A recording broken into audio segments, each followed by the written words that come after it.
I think I'm a minute early. Wow. Making it for last week at Gibson, deciding we needed to end a little bit earlier. Let me make sure I've got some volume or audio's going. Maybe. Come on. Catch up. Wow, this is a long delay. Okay, good. There we go. We have audio. We are ready. Okay, so tonight, just a continuation from last week. I actually just copied pretty much last week's video description, so if there were mistakes last week, there are this week too. I'm working in colored pencil. This is a Canson Mi-Teintes board, which I said wrong in Patreon's video this week. I'm so used to saying everything's Fabri or Artistico. It behaves similar, though, the way the graphite lifted off. Anyway, this is the Canson Mi-Teintes art board, and I'm using a combination of the Fabri Castel Polychromos, my Caran d'Ache Luminance. I've got a Derwent Drawing Chinese White, and a few of my Derwent Light Fast pencils. Okay. And I think we're good. So just a reminder, and I'll try to remind you guys throughout the live stream, make sure you do that at Lachri Fine Art. If your question doesn't highlight in orange, I just don't see it. It's not that I'm trying to ignore you. I just don't see it. So, okay. Now we get started. So last week I was just barely working on this area, and then I got most of that done. I actually still have, okay, I probably should have continued here because that is definitely not done up there. I'll have to go back to that section. But tonight I'm just going to start on this area down here. So a lot of this fades in and out of focus, and that's kind of the challenge here, is to pay attention to that reference photo, which areas should have harsh lines versus which areas should have soft lines. And that's really what I'm mainly focusing on as I go through this, because my shapes don't have to be exact. So really there's two things I'm mainly focusing on: my contrast, my values. Are those correct? And which line is soft versus which line is harsh? And the echoing is worse. I rearranged and did some work in here, and now I removed one of the little foam things that was behind the easel because it was ugly. Apparently it was making a difference. So I apologize. We're going to be extra echoey until I sort through my studio. Baby Panda says, hi, Lisa. Hi, Baby Pandas. Watched replay of last week's broadcast. If we live close, we could double date at an animal park. You and my hubby could take pictures. Matt and I could hold, pet, and feed all the animals. That's too funny. Yeah, my husband is he's so funny with animals. We actually took Gibson, totally off topic. I should start drawing if I'm already going to start rambling. But we took Gibson, my greyhound, who's passed out behind me. We took him to a greyhound meet and greet on Saturday so he could visit with all his previous greyhound buddies with the rescue. It was over at Petco in Grapevine, so that was a lot of fun. My husband had so much fun petting out all the dogs. Let's see. Ursi said, spectacular painting. Thank you, Ursi's. Cavium said, finally got a basis for my commission prices done. Do you keep your prices the same between mediums, or do they differ? They absolutely differ between mediums. Colored pencil takes me so much longer than an oil or acrylic. It's not practical for me to charge the same amount. And so a lot of people have a weird thing where they think oil paintings are just worth more. I mean, the value is based on what people are willing to pay, but I sell my colored pencil work, and I sell them. It's not like they don't sell at those prices. I do sell for more than what I would do the same size in an oil or acrylic. Let's see. I'm good, Ursies. How are you?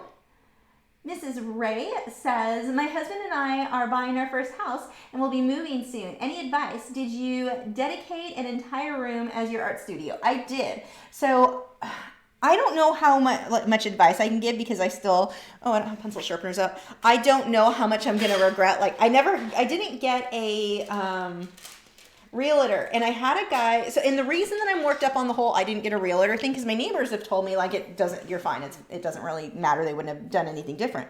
But when we originally started looking at houses, we wanted to build new.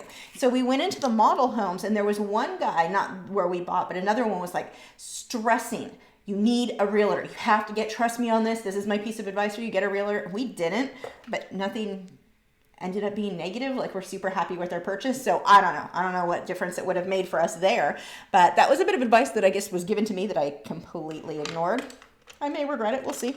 But Yeah, the room I'm in now, this is actually the master bedroom of the house, and I'm leasing it or leasing it, I guess, back the build my business, the Lachri Fine Art, is leasing it from me as the homeowner. This room and the office and one storage closet. So a certain square footage goes back, like my business is paying part of my mortgage, I guess. But yeah, the master, it didn't make sense for me. And I know it's weird because it should be a master bedroom, but I don't sleep. I mean, okay, actually I sleep a lot, but I just sleep. Like if I'm in my bedroom, I'm just sleeping. I don't sit down and watch TV because I don't even have TV. Actually, I have a TV in my bedroom for when my parents visit, if they wanted to watch Netflix, because I don't have TV, except I don't have any idea where the remote is. And we've been here since November and I still haven't bothered to look for the remote. That's how little I watch TV. So I need to find that before they come in a couple months. But, I figured it made more sense for me to use the smaller room that I'm not going to spend much time in as the bedroom, and then the master, and this is a good size master, so works out really well as being my my studio. So that was kind of when we looked for houses. We were looking for what was going to fit our lifestyle, not what normal people want. Wow, that lid broke. Weird. All of my sharpeners are dull, and this weekend I need to go get new ones. But we weren't looking for what the average person looks for, I guess. So with me, we really wanted one floor if possible, because I didn't want carpet, and all the builders want to put carpet upstairs unless you're, buying into like the $500,000 homes, which is way out of my budget. So we were looking for one floor. I needed an office and I needed a studio, and then we needed a room for Matt and his computers and the chickens, and then a bedroom for him and a bedroom for me. He snores, so we don't sleep in the room. We sleep next to each other, kind of close enough, right? But we wanted like that setup, and I didn't like a lot of the houses we were looking at. Just the open concept thing, I wasn't really sure on. This is not sharp at all. I wasn't really sure on. Now that I have it, I actually like it a lot. But some of the layouts were like this straight hallway of kitchen, dining area, like there was nothing that separated it and living. I don't know, just a lot of the layouts I didn't like. This one, we walked in and it was just instant. We knew this was the house. We didn't have to look at that many. I spent longer, and I've joked about this, but it's totally true. I spent longer looking for the perfect area rug for the living room than I did choosing the house. Because once we saw it, we're like, that's it. This one just fits our needs. So I think that I guess would be my advice. Have like a list of what you want and don't want, because we didn't have to spend a whole lot of time looking, because I knew exactly what I was looking for. And so when we saw it, it was like, there it is. That is the house. Do research though. If you're going to buy new, you're going to want to research builders. So I didn't know this. There are builders in my area, and they're like not pre-manufactured, but pre-made, like the walls are pre-done, and they cheap out on a lot of stuff. Like they didn't have rain gutters. They don't have irrigation in the backyard. They didn't, like when you add all that stuff up, you would save money to get the one that already was built like better, I guess. So, I feel like we were super lucky, because I just assumed all houses had those things, and they don't. So little things like that, and I think that's one of the things that a realtor could have answered. We fell into this because it was the right layout, but there's more to it than just those things for sure. Like they didn't have a ladder into the attic in some of the houses. The light switches are weird. That like they use lower quality materials to build some of those. And so by the time you fix or repair or do whatever you need to do, it's like you really didn't save any money at all. So that would definitely be. And the funny thing is, the neighbors who live on that section of the neighborhood, a lot of them, they just have more drama over there. It's really funny. It's just kind of a side thing that I thought was interesting. But so look, research your builder and the materials they use. Like the way that they put the brick on my house, they use certain anchors that are like extremely expensive versus the other houses. Like the lower quality ones use these little tie things that it's just not built as well. So anyway, those would be things. Like I said, we were lucky that ours just happened to have all of those things, but we sure didn't know that when we bought it, because we didn't know what we were looking into. And so I guess that would be definitely an area where a realtor could help. Another thing is, if you are buying a home on your own, or like an already existing home, depending on what the market is like where you're at, you may have a hard time with a lot of people outbidding you. And so in that case, writing a letter can really help. I was just talking to a lady this weekend, actually at the meet and greet for Greyhounds, and she was saying how she bid what the asking price was, and people had bid 10,000 over her, and the homeowner went with her because she liked her letter, what she had written, and she was like, I want this person to live in my house. And so I've heard really good things about people when you were buying, if you're like in a bidding war or whatever, including a letter to the homeowner can sometimes be really beneficial. But yeah, I'm definitely not an expert. This was our first house too. Okay. Melody said, hey, I actually made it this week. Hi, Melody. Casey Wood said, what animal would you recommend to paint as a start for acrylic? Fish. I think fish, if you're just starting with acrylic, I actually have a video that walks you through how to paint a fish. They are one of the easier things, I think, to paint because you're not dealing with, you've got detail, but not fur. Fur and feathers is a little bit of a challenge, and if you're just starting with acrylics, something a little bit more simple for your first 1 or 2 paintings, it'll just to get a feel for the paint, then jump into the fur. But I would say fish are good subjects to start with. Dolphins, whales, same thing. Something without fur and feathers, I think, is a really good way to start. Ursi said, good here, love the colors in this painting. Thank you. Danae said, hi Lisa, do you know if there's a way to have posts go up automatically on Instagram at a set time? There was one, Buffer, I think was one I used to use, but I don't remember if it worked on Instagram or not. I haven't used Buffer in so long. I just post when I post. Well, Instagram has it built in with the time. So no, I'm not sure on there. I would just do a Google search and find out. I should probably look into that for myself. I am no help. I apologize. So what I'm doing here with the colors is, you can see I'm laying this down. I'm overlapping. So it's not just pink where pink goes, orange where orange goes. I say magenta, it's what kaput mortem that I don't say right, I know. Where that goes, see how they overlap into each other. And this is what's going to give me a lot of that soft look. With colored pencil, remember, it is not a paint by number. You're not just put the right color in the right place. Everything looks like plastic when you do that. And you'll see that sometimes with artists where everything looks like plastic. That's why. It's put the right color in the right place. Can that look good? It can be your style, that's fine. But if you're going for something that has a more realistic look, you want to overlap. Pay attention to what overlaps where. And so in this case, I've pulled that pink right down into the kaput mortem. When I did the orange, same thing. Pay attention to what should overlap.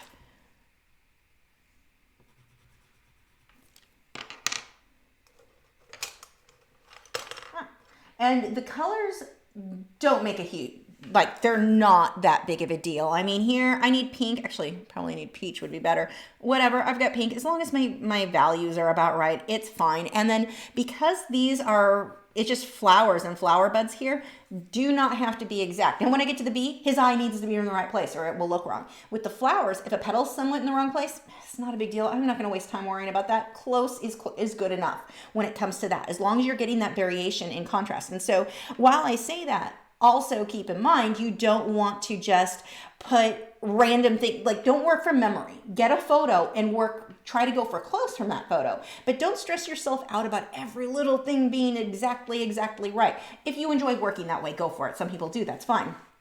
But for me, I am not going to spend a whole lot of time trying to make every single brush stroke or pencil stroke in this case, every single thing exact when it comes to the flowers and the buds. Close is fine, but I'm still going to look at the reference photo. So it's kind of a contradiction there where I'm like, oh, it's not a big deal, but don't work from your brain or from memory. If you work from memory, you're going to end up with something that looks like it came out of a kid's coloring book. Not our goal. What we want here is something that looks more realistic, and I need to look at that reference photo to get an idea of where I'm not going to memorize all of this. No one's memory is that good. Photographic memories, by the way, yeah, that's a fairy tale. It's not how things work. But anyway, you're going to want to look at a reference photo, but don't feel like everything has to be exact. Now, when I get to the bee, I need that to be a lot more exact, a lot closer than the rest of this. So I just kind of balance out where I want to spend more time.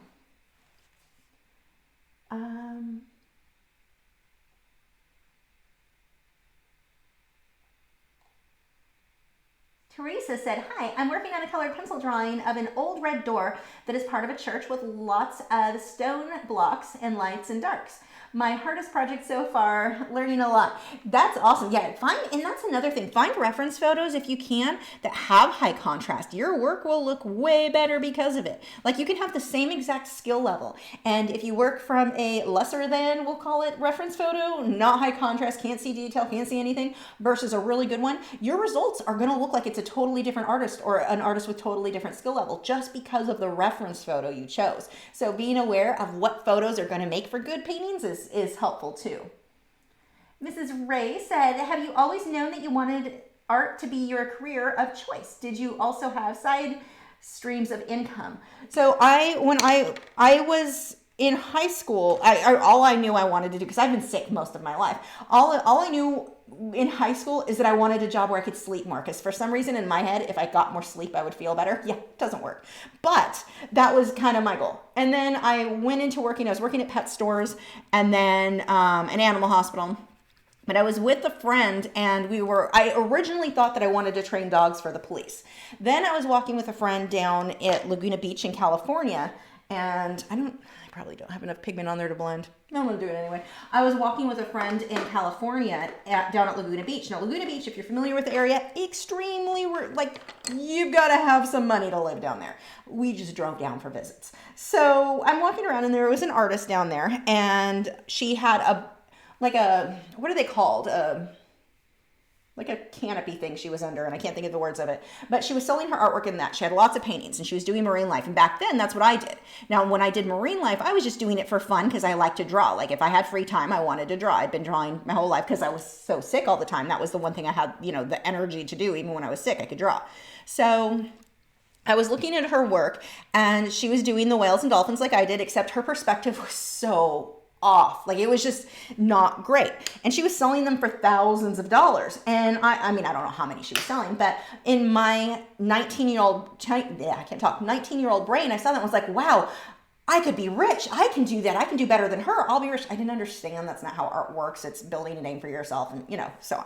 So that didn't make sense to me at the time. And I'm glad that it didn't make sense to me because I went on a mission. That was when I decided this is what I'm going to do and I am going to make that happen. So yeah, that's how what I wanted to do. But at the time, I think I worked at pet stores at the time. And then, what was it after that was the animal hospital. I worked at Sam's Club for a bit. I worked at a grocery store. And then I worked at the animal hospitals for the majority of the time I was working towards being an artist. And then I was able to start teaching, just between teaching and selling my work, because back then stuff sold really well on eBay. Not so much now. But that was before the market crash and all of that. So now we're talking about 2001, 2002, 3, 4, 5, right around there. So I started selling and I was making enough to make up, and not that I made a lot working at the animal hospitals, but I was able to make up the difference and then just go full time with my art. But what I did while working at the animal hospital, I did both. So where people are like, well, you don't know what it's like because you didn't have to work. I worked full time, but not just I worked full time. I taught classes at the same time, and I worked on the side for another animal hospital at vaccine clinics for more money. So, I was working more than full time plus teaching plus my artwork, trust me. And that's all while being sick. So I get how hard it is when people are like, you don't understand. Yeah, I do. That's why I can give the advice that I can't. I do because I did it. So yeah, that is how all of that came to be. And yeah, I did the animal hospital thing for a few years. A lot of people, and you watch these marketing or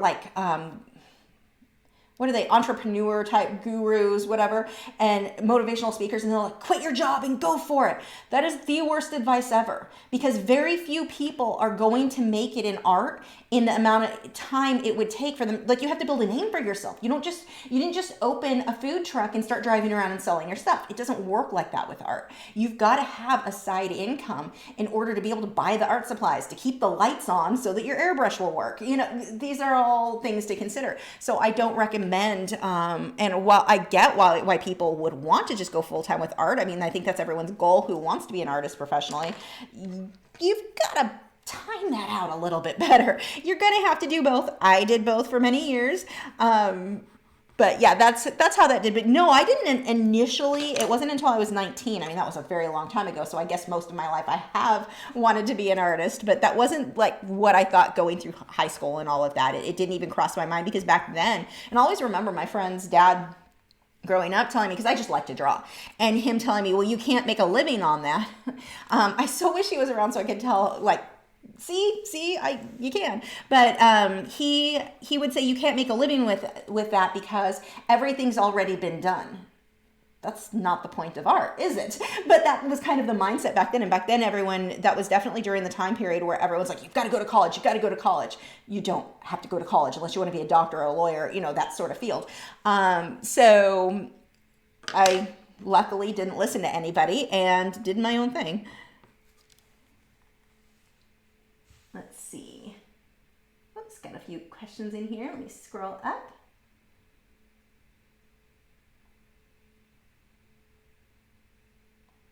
Here we go. Kelly said, hello, either I'm just oblivious or the mural on the wall behind you is new. Can you tell us more about that? So yeah, after last week's live stream, I decided I'm done with the white walls.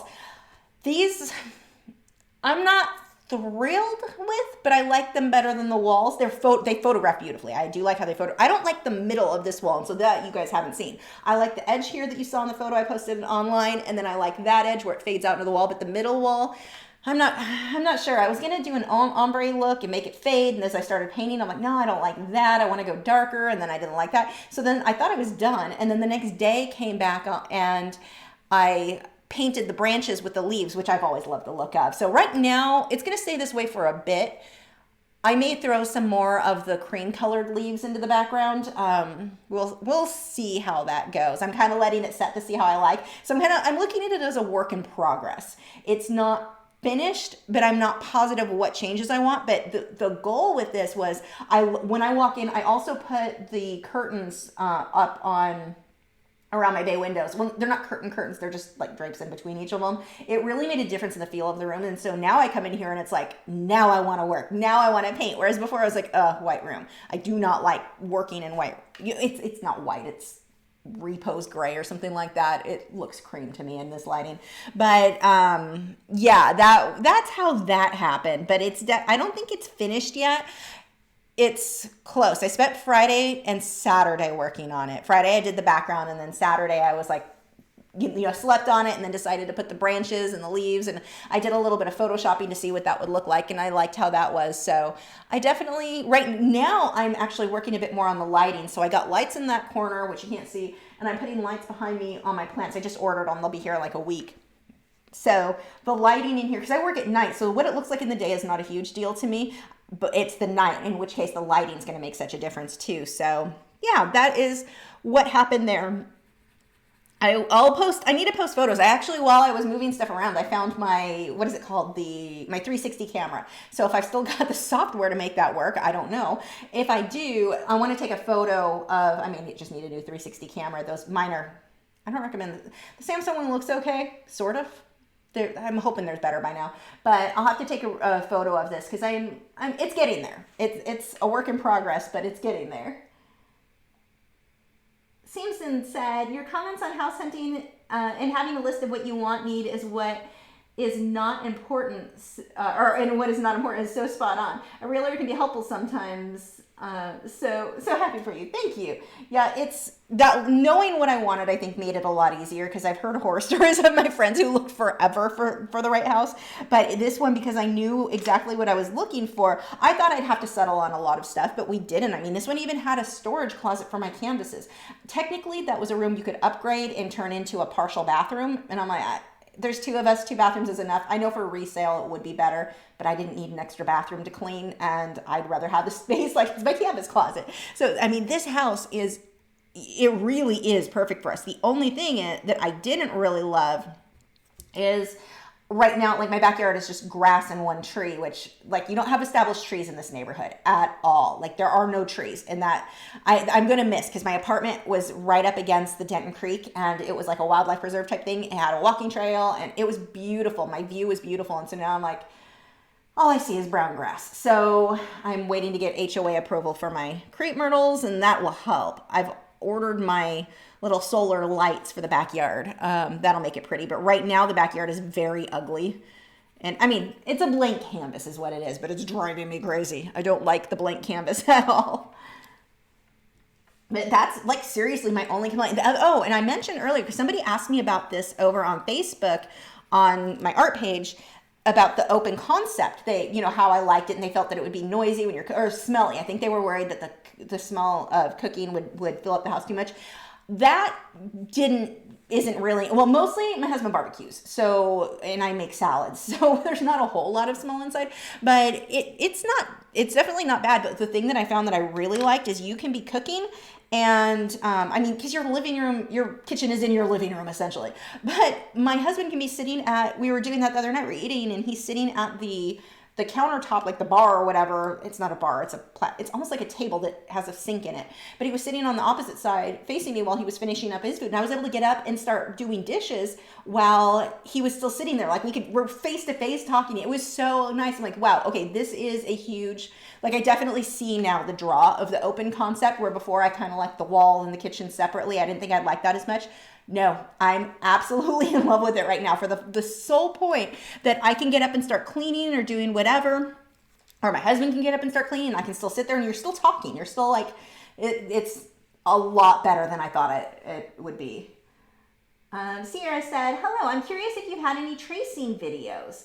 I'm not sure how much detail to add when tracing. I don't have any videos specifically on that. Trying to think if I could turn that into a video, if I could make something. I'll have to look through my photos and see if I have anything of what I find to be helpful. But see, here's the thing with tracing. It's going to depend from one person, and not even just tracing, just getting your general outlines.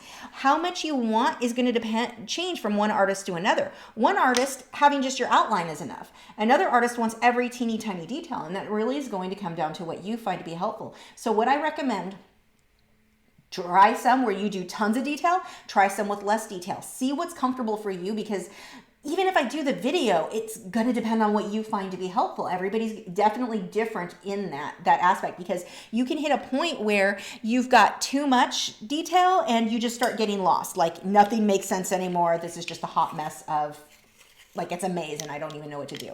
So in that case, less might be better. Even here, like, I mean, I'm just kind of freehanding stuff in here. I don't really have much in the way of lines anymore, which works fine. But yeah, that's what I would recommend. Do some pieces where you've got tons and tons of details, see how comfortable you are with it. And that's just something you're going to figure out over time and experience. See, oh, no, I got that one. Did I trace this or use a projector?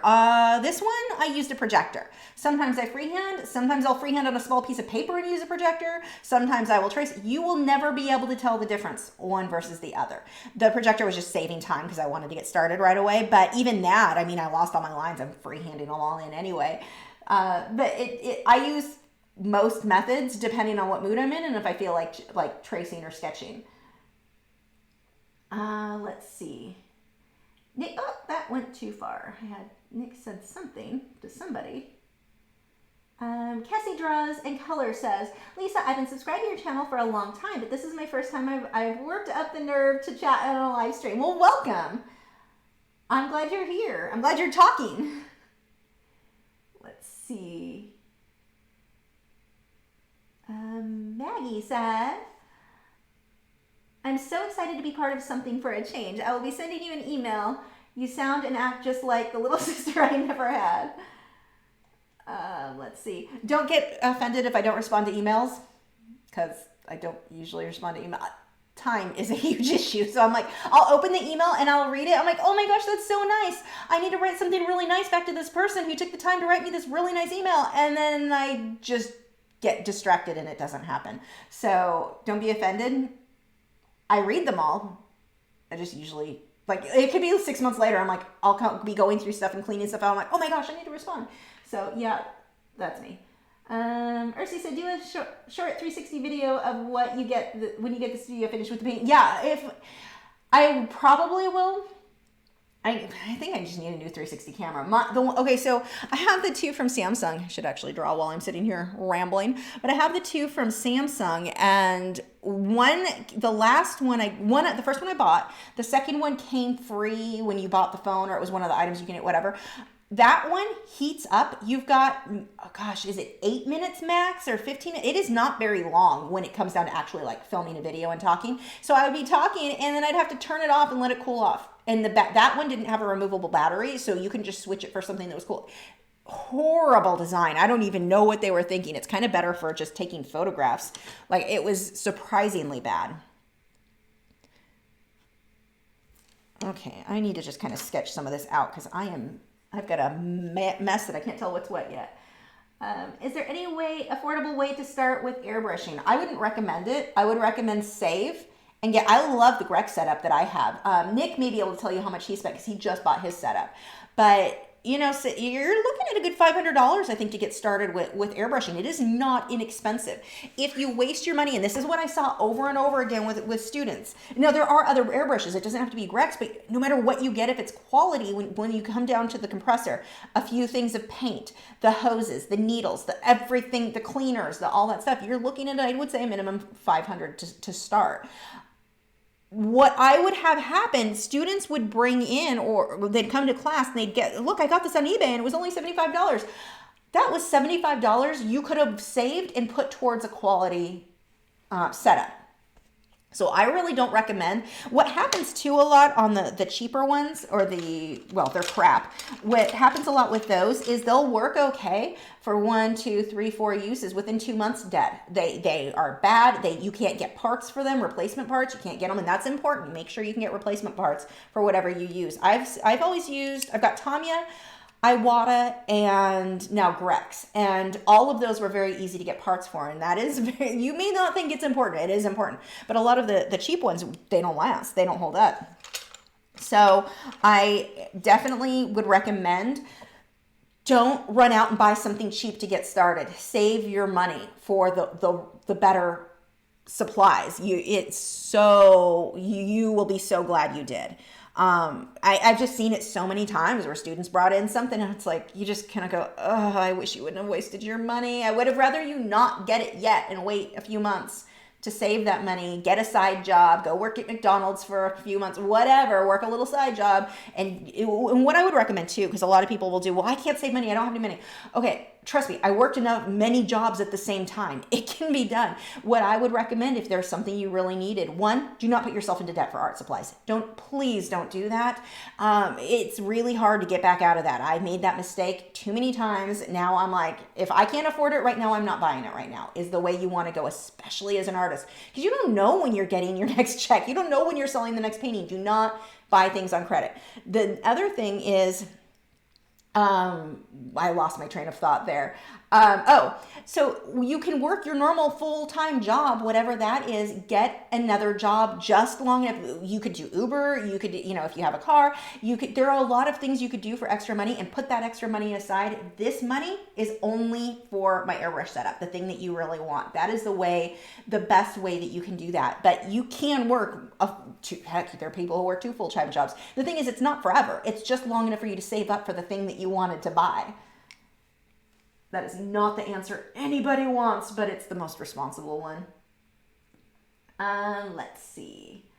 Painting Violet Sky says, Lisa, I'm surprised you didn't paint an underwater mural scene on the wall. All of those colors would be amazing. I considered it. My gosh, I considered it. I still might. I mean, I might turn this into kind of a surreal thing, but so I wanted it to be simple. I wasn't looking for a mural because I want to be able to hang paintings, and I do have a painting hanging on this wall. I wanted paintings to still fit on the wall, so I wanted almost like a stencil-like look, and I considered getting a damask stencil and airbrushing, or actually stenciling that onto the wall, the print, and then decided I liked this look better. We'll see how long that lasts, but I change my mind constantly. But yeah, I considered putting a sea turtle in there, like kind of the outline, so it was more like a stamp. And I still might, but maybe like down lower where I wouldn't hang paintings anyway. That may happen. I have a feeling this is just going to be an ongoing, never-ending project that I'm just constantly adjusting and changing. Whoops, that scrolled too far. Oh, thanks, Palette Junkie. wants to adopt Lisa. Thank you. Let's see. Who is next? Sarah said, I believe you have a video about how you use your monitor as a light box to trace. Yeah, I have a video showing you how you can trace.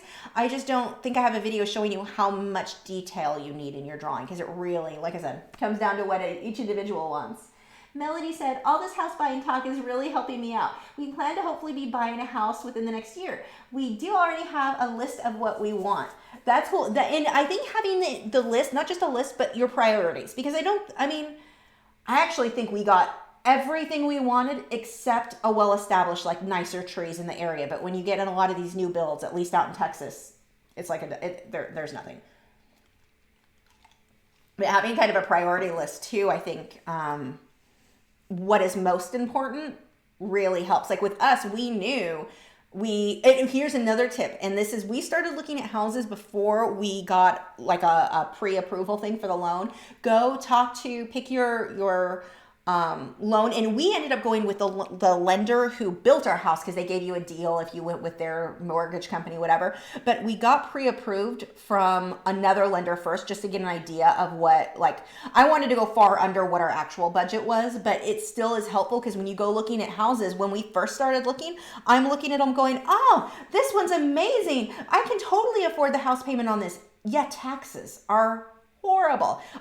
Almost half of my monthly mortgage, actually no, it's more than half if you consider insurance too, but it's all of the fees. I've got a PID fee, I've got an HOA, I've got my taxes, my property taxes. Oh my gosh, they're bad.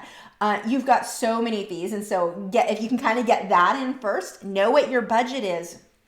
So when you start looking around, it's not like, I don't know if I can or can't afford this. Like, this is what I can get. The other thing too, if you build a new home, and this is what happened with us. So we first looked over in another area that was slightly more established, so you weren't in the newer phases. If you can get into the newest phases of a build or a construction area, you will pay way less. Like this house was, like their base price was like $10,000, $12,000 less than what they're selling this base price, like newer ones, because we got in on an early phase. Yeah, we have to live through construction all around us, but we saved a lot of money being willing to do that.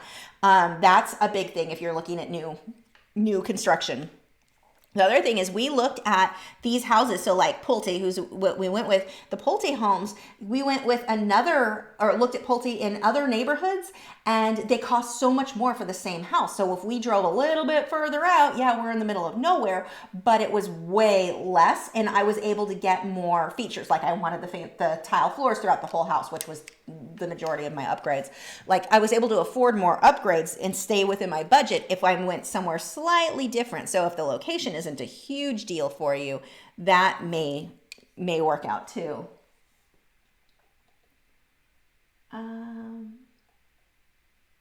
Okay, Nick said he paid about $485-ish for his setup. So yeah, you're looking at about $500 for the airbrush setup.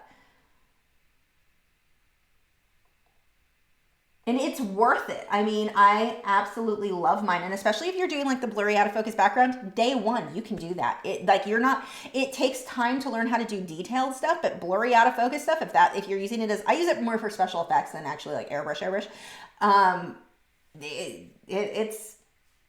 It's a must have for me. We'll say that. Let's see. Do I have any basic airbrush technique videos I can check out? I have my intro to airbrush video, and I don't remember what it's called, but if you just do a search on YouTube for Lachri and airbrush, it's the one with 3 roses, each in its own little vase thing. That one goes through cleaning, it goes through all kinds of stuff. That's probably my best. Blue Tea Art said, any tips on choosing photos? So obviously high resolution. But the thing is, high resolution doesn't just mean the biggest photo you can do, because you can have a high resolution photo and it's still crap because the subject's across the room, or it's, you can't see the detail, or the lighting is bad. Look for high contrast. Look for good lighting. Look for, if you can get photos where the light wasn't like middle of the day shining directly down on the subject, but you've got like a glow or a backlit, slightly backlit, sun's off to the side. Those usually make for the best photos. Not indoor lighting under artificial lighting. That usually, unless it's taken by a professional photographer who has the whole setup, That usually does not look that good. So finding, looking for something where you can really see all of the detail. I mean, if you can't see the detail, you're not going to be able to, especially when you're a beginner, you're not really going to be able to paint it. Now, you will get to a stage where you've been painting long enough, you can have a crappy photo and you can make it look amazing. That takes years. So in the beginning, find an amazing photo where you can see all of the detail and high contrast. Your darks are super dark. Your lights are really like that really nice contrast. Those are the photos that I look for. And of course, you know, nice composition. That's also, what is going on here? Oh, you come out. I don't even know what this is. It's something like this. Yeah, whatever, good enough. So that sort of thing, the high contrast is a really big one, but being a large photo. And you've got to keep in mind too, like you'll get to where you're taking commissions and people will have a photo that's cute, but not all cute photos translate well into paintings. So you've got to kind of learn what you can make look good versus, okay, what is going on here? I don't even know what happened in here. This is just a hot mess. Let's actually, I'm going to throw some light in here too, because that should not be that dark. I don't even know what half this is. Yeah, so high contrast, ideally, your light's really light, dark's nice and dark, and clear. Be able to see the details. Oh God, Gibson's got gas. I almost died. He got me earlier too. We're changing his food. Tomorrow, actually, I'm going to pick up a bunch of raw, so hopefully that'll help. Oh, kibble. That's not good. Sorry. No one needs to hear about that. I could have just pretended that I might die, and if I fall over, you know it's because of my dog and his air issues. Oh, don't breathe in deep. Mrs. Bate, I guess. Love your work. Was wondering if your Patreon has any videos where you don't use OMS or powder blender. No, I don't. I mean, other mediums, but no. I can't burnish a whole lot, so burnishing is another method that some people use, or just a lot of layering. I can't burnish because of the arthritis in my hand. So OMS is a must for me. Either that or a powder blender.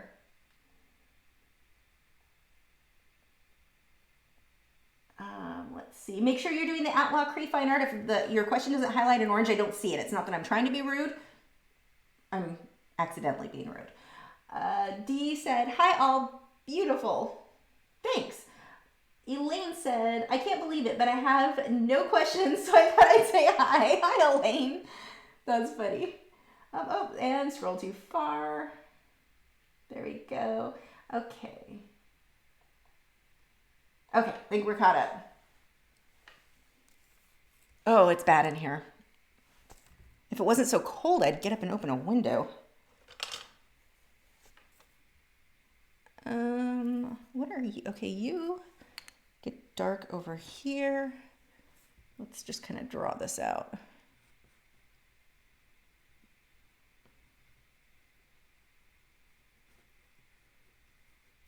Okay, that gives me something to go on.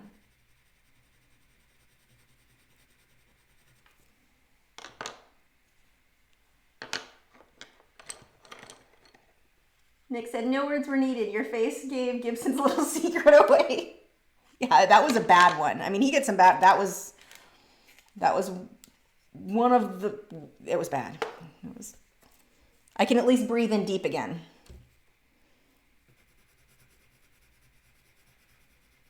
So when you're drawing, one of the things that you can do if you're having a hard time with contrast, because you'll look at stuff and go, okay, it's a white flower, and you'll think, I mean, this is a white flower that I'm doing, and look how dark it is. This isn't even close to being dark enough yet. So it can be scary to go that dark. People do this all the time when they're drawing animal teeth. They look at it and they go, or people teeth, it should be white. No, it's usually like a darker gray. It's very little white are in those colors because those areas teeth usually are cast in shadow. They're inside the mouth. So you can use color matching apps, whether it be your photo editor. I use Photoshop, and I've got videos. If you just look up Lachri and color match, Lachri color match on YouTube, there's videos showing you how. But you can do that to figure out what the color is, because it is scary to go dark enough. And when you see with the way that I'll show you in those videos how to tell what color something should be, it makes it a lot easier to be brave and make those choices. Let's see. Nancy said, give Gibson plain yogurt. Does wonders for gas. I actually will probably be adding that to the raw anyway, because he's about to switch diet. Because right now he's eating just kibble. We got his freezer, and I found a place locally that has the raw meat that I want for him. So, because the girls, my Italian Greyhounds, they're on a raw diet as well. I mean, it is the only time they have gas is if one's on medication. But other than that, they like nothing. So with him, his is bad. So yeah, I had to wait though, because they're raw. I just get it at the store, but they're little. My dog, I mean, they're 12-pound dogs or 10-pound dogs or less, but they're tiny. So I can just buy the pre-made raw. So now I'm having to actually make my own and mix it. But yogurt is probably one of the things I'll be giving him in that. Alexandra said, so you prefer drawing with colored pencils or painting better? Also, when drawing, is it better to have amazing details and little contrast, or mediocre detail with high contrast? So I'll answer the last part first, high contrast. I've an example of that. I was at an art show or art gallery thing like 10 years ago. It was a long time ago now. I've told this story many times. But there were two paintings in the same area. One, there was this canvas painting on the ground, and it was a girl kind of sitting with her legs down, her head down, something like that. Not highly detailed, very highly contrasted, not even drawn super accurate. It was okay, but it was super high contrast. Up, hanging on the wall, it was smaller, so there is that too. There was a size difference. Oh my gosh, itchy eye, hold on. There was one on the wall, I want to say it was sunflowers. There was something with yellow, maybe it was a landscape, I don't remember. Super detailed, super skilled as far as the detail and attention to detail and accuracy, but it was bland, did not have high contrast. So it was done well, but it was kind of that middle of the day photo where everything's just lit evenly. And you watch people walk by, and the thing that everyone was interested in, that high contrast, less detail painting that was sitting on the floor, that was the one that people, between those two in that area, that everyone was drawn to. So hands down, I would say, get your contrast. I mean, you want ideally have a good balance of both, but the contrast is honestly what's going to make a bigger difference. You can have a drawing perfectly, but if your values are bad, if you don't have good let's say just your values are off, it's going to look flat. It doesn't look realistic. It doesn't matter how good the drawing is if it's flat. If your contrast and values, oh God, Gibson, please stop. You're murdering me. Yeah, getting a nice balance of both is ideal, but that contrast really makes a huge difference. Let's see. Do I have a favorite artist on YouTube that I subscribe to? Do you just enjoy watching watching other artists draw or paint? I don't watch that much. I don't really watch many artists. Jason Morgan has always been one of my favorites. I love Lena Dania. I may be partial because they're my friends, but those are two that I'll occasionally watch, but I don't really watch that many. And most YouTubers will kind of tell you the same. You get so busy making your own stuff that you don't watch enough others. And I probably should watch others to get better ideas for, you get tips for your own artwork to make it better too, or better videos, or all of that. So I probably should, but I don't. But those are two that come to mind that I do really like.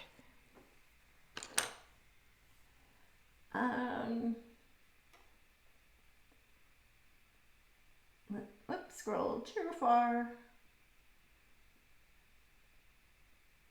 Elaine said, I'm almost able to experience that Gibson aroma with you because my golden retriever was nasty. Oh, yeah. It's funny because I haven't my girls eat kibble rarely, basically when I run out of raw or forget to buy it. And it's only for 1 or 2 meals till we can get to the store.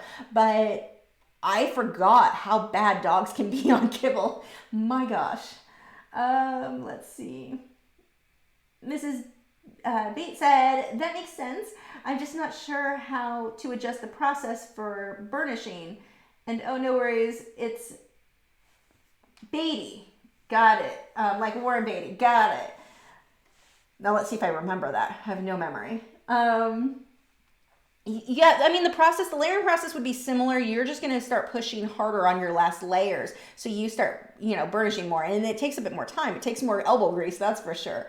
But the layering process and understanding the color, how we're building the contrast and the values, that may still help you. If you're not sure, I have a video. If you go to lachri.com, right, scroll down a little bit, and there's a big button for my Patreon library. It may be in the description here, but go to the Patreon library. There's a colored pencil video, a demonstration, and that's basically what those videos are. See if you think that'd be helpful to you. If not, I don't want you to pay for something that isn't helpful to you, but check that out. See if that may be a fit for you. I would do that first. And it's free, so, you know, you may as well. Let's see, Sarah said, I'm always nervous about calling my pieces finished because I feel like I could always notice something new in my reference photo if I look long enough.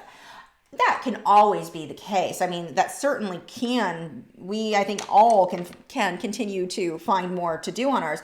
But we do have to hit a point where, like, that's it. That's enough. I will give myself usually a day. I'll sleep on it, come back the next day with fresh eyes after I think I'm done, and we'll see then. That is about the extent of what I will go with. Now, unless maybe I find something major I need to change, I may spend more time. But normally, I really don't. I don't put that, you know, it's so easy to get to a stage. And you've got to balance needing to spend enough time versus, okay, it's time to move on. And so I will come back the next day with fresh eyes too. And it will also get easier too the more you paint and draw, because you'll just start to kind of know your process and know yourself and know like what you'll be able to make better versus now that's good. That's it. That's done. Cassie Draws said, did you use colored pencil for the background for this picture as well? No, I airbrushed the background. I mean, the flowers, these are done with colored pencil, but the background here, that was airbrushed. That would take so long with pencils. It can be done. It's just very time consuming. Lobo said, what did you use to trace? I just got a graphite pencil or water. What did you use to trace? I got a graphite pencil or water soluble graphite or something else. Afraid the graphite will somehow show through the colored pencil. Does this not happen? I use a graphite pencil, a regular 4H graphite pencil. And everyone's going to have their preference. Some people like darker. I go super light on that. So, and you can't really see. I mean, there's some lines in there, but it's so faint. Well, part of mine is faint because my masking fluid removed a lot of it when I removed the masking fluid. So that made it even less visible. So right now I would have to freehand it. But yeah, just normally when I sketch things out, it's just going to be a 4H pencil, and you don't want to push hard. I use a very light hand. I need it just dark enough that I can see it, not dark enough. Like if I take a photo of something where everything's all drawn out and it's just on the white of the paper, I have to Photoshop the crap out of it in order to make the lines show up, because in the photo, if I want to post that up for social media, you can't see them. They're so faint. So that's how I do it. Some people like to make theirs a little darker. That's just my preference. Richard said, hello from the UK, 2:45 a.m. Oh, your hours are like mine. How do you draw messy detail that you can't make out? What? How do you draw messy detail that you can't make out what it is? Do you approximate or just try to draw in the shapes? So I'm not looking at this. Like, this is a hot mess right now. I don't look at it, or anything that I'm working at, I don't look at it as I'm drawing flowers. I look at it as the shapes. What are the shapes and shadows? Where are my lights and my darks? That is the only thing that I'm really focusing on there. I'm pretty much ignoring, that needs to be sharpened. I'm ignoring the fact that they're flowers. I mean, when I back up, it's like, oh, okay, I can see that these are flower buds and such. But I'm not paying a whole lot of attention to that aspect yet, because if you do, your brain starts to go, meh, we don't need that reference photo anymore. I know what a flower looks like. We got this. And now you have a child's little daisy with the 5 little petals around it or whatever. So instead, I look at the shapes. I look at, okay, I've got a straighter line here, so we'll come in. I've got a shape that comes up here. Like, at no point does my brain go flower. My brain is going, okay, this comes up, and then it's going to fade up a bit. I'm going to darken this area. That's my, it's not flower. It's shapes. It's contrast, shadows, lights. That's what I'm looking at. Sunset, forgot to add name. Is the polychromos white really useless? I love the pencil and artists seem to hate it. By the way, I love your work. Thank you. No, it's not useless. It's absolutely not useless. And I've done several pieces where it was 100% polychromos. Some stuff I've done for Fabri Castel where I had to use that one. And so the way that I do, if I'm going to use a polychromos white, what I will do is, like, let's say I decided I wanted a white highlight here. Actually, let's just do that. Let me pull out. I don't know why I don't just demonstrate. So here's my polychromos white. I prefer the white on sanded paper. It's beautiful on sanded paper. But in the case here where it won't show up well, so let's say I wanted a little highlight in here. I'm pushing pretty hard and it doesn't really show up. Versus if I take one of these, same pressure, and you can see it a lot better. That actually doesn't need to be there. It's no part of my thing, but whatever, we're inventing. So let's say instead, I wanted to show it better. I'm going to take a Faber-Castell ink eraser and clean it. And I can erase the part that I want to show up better. So let's just put a little circly guy here. So I'm erasing that. Now these work better with the ink eraser versus a normal eraser. The ink eraser erases a lot more. So we'll just wipe that off. Now look how that shows up. But it wouldn't show up that well if I didn't like lift some of the color up. So it is not useless. There are definitely times where this is a great pencil. I don't use it often except on sanded paper, but look how white that came. But I had to, oh God, Gibson. Oh, that's a bad one. I had to use my ink eraser, and this isn't the normal ink eraser. This one's from Mexico. Where's the normal one? Oh.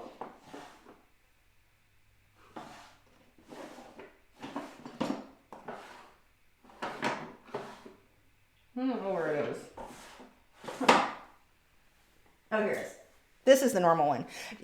I also want to throw out, I'm not a huge fan of like fart jokes. I don't find them to be that funny. So I'm not doing this or making my big deal out of like, oh, I think fart jokes are funny. I don't. Oh God, I'm dying though. Okay, so this is the Faber-Castell ink eraser, and I love, it's their perfection eraser, I think is what they call it. It's like an ink eraser. It's rougher than a normal eraser. But I like this one because it's got the little brush at the end. You can wipe areas off after you erase. Really, really nice. These are the ones that I had gotten, a friend sent me from Mexico. It's the eraser itself. It's both Faber-Castell. They're just made, or like the labeling is a bit different. Wonderful. But that's how I get my white polychromos to stand out better. So absolutely, it is usable. And you can do the same thing where you erase a little bit with an ink eraser and then go on top with your wax-based pencils and they'll stand out even more. But that's how I get my white polychromos. When I was doing the projects for Faber-Castell and I could only use Faber-Castell products, that's what I do. It is absolutely usable. You just have to adjust your techniques a bit to make it really show up. That was like the first time I think that question came up. That's like, usually it's kind of the same questions a lot of times in the live stream. That was a good one. This was something totally different. Let's see. Whoops, scroll too far again. Here we go. Whoop, and I had it, and then the thing just drops. Where were we? Do you follow any specific diet in your daily routine for art productivity in general? Yes. Well, and mine is a little bit different because mine is to do with my health issues. I don't really want that dark. I'm just going to cover this up because I don't actually want that white area there.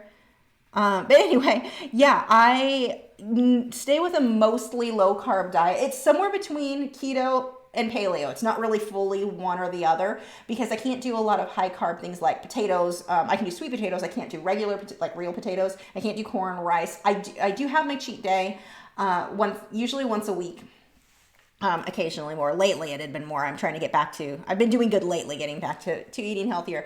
But I have fibromyalgia, ankylosing spondylitis, and then celiac disease. So with the celiac, I have to be gluten-free no matter what. But with the fibromyalgia and the ankylosing spondylitis, which if you're not familiar with, it's a type of arthritis that started when I was in my teens, and it just gets progressively worse and it causes your joints to fuse together. It is not pleasant. I do not recommend.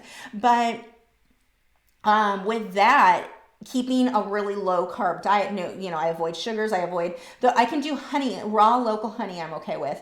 I can't do, I'm better off with straight sugar than I am any sort of artificial. Stevia even, which is natural, makes me super sick. Aspartame, all of that really does not work out well for me. So yeah, those are, and it works well. If I stick to that, I feel so much better. I don't take any painkillers for the fibromyalgia or the ankylosing spondylitis. I really don't like how they make me feel. I had to take some when I had the surgeries, if you guys remember, a couple of years ago. But besides that, I'm not productive if I take painkillers, and that's not good for you in the long run. Plus, those painkillers I don't think really help. I mean, if I can control my diet and make the pain pretty much go away, for the most part, other than I can tell I've had carbs recently because my hand is killing me, my back is angry, all the things are angry. But when I stick to it, my gosh, the difference is night and day in how much better I feel.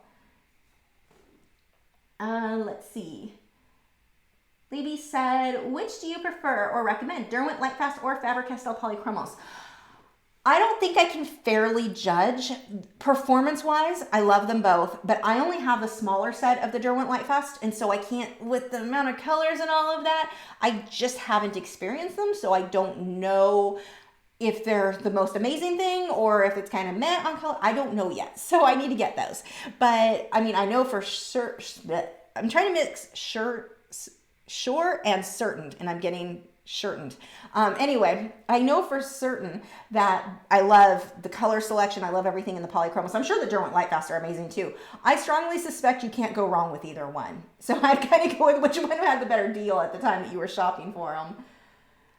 Tallulah said, good morning, middle of the night from Scotland. Good morning. Scotland's one of those places that I always wanted to go to. It looks like you guys have a lot of green. I like green. Let's see. Mrs. Bates? Was it Bates? I forget now. Perfect. Thank you so much. This went longer than trying to figure out or remember the name. I'm so bad with remembering anything.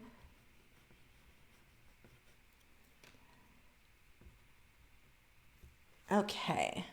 So I'm going to pull. We've got this really dull yellow. I'm going to start with, actually, I bet kind of more, actually, it's not even, yeah, some of the yellow. Let's see what I've got with polychromos first.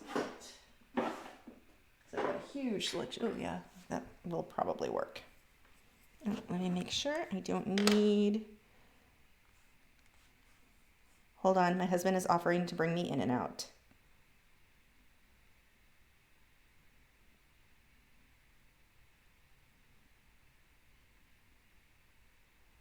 One second. You can get it without a bun, so it's low carb. Anyway, there we go. I don't remember what I was rambling about. Oh, I was looking at my yellows. What is this? Dark Naples yellow ochre. That looks like it'll work. Chicken is screaming his face off in there. He knows that Matt's gonna be home soon. He's excited. It is really nice not having to worry about him screaming like it was in the apartment. No one can complain. You can't hear him at all outside. The other night when I was pulling weeds at like near midnight, I was next to the room where he was screaming and you could barely hear it, and I was right next to the window, so much, much easier. Oh yeah, now that should have been filled.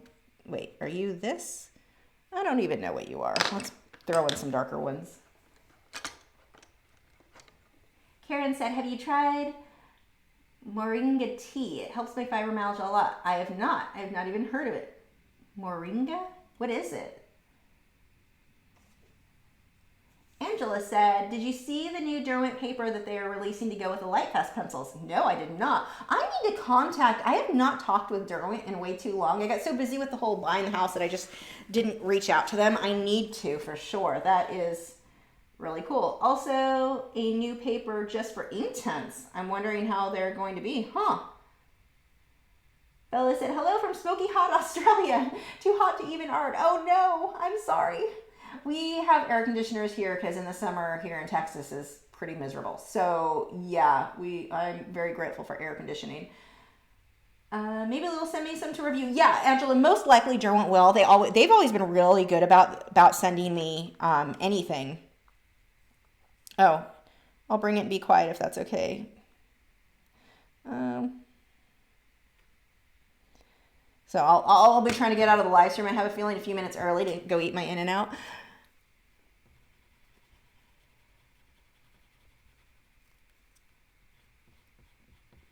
Yeah, the few times that the air conditioner's gone out, there's no way I could work in the summer in that. Can't even sleep at night with that being how hot it gets. It's funny, growing up, in California, we had an old house, old house, and it didn't have air conditioning. And I mean, that was just normal. I remember as a kid laying in my pajamas, taking a spray bottle. I was laying on the floor and I would just mist the spray bottle in the air so my ceiling fan would blow it back down on me to try to cool off so I could sleep. Super remember that. But it's so funny to think that there was a time when we did not all have air conditioning.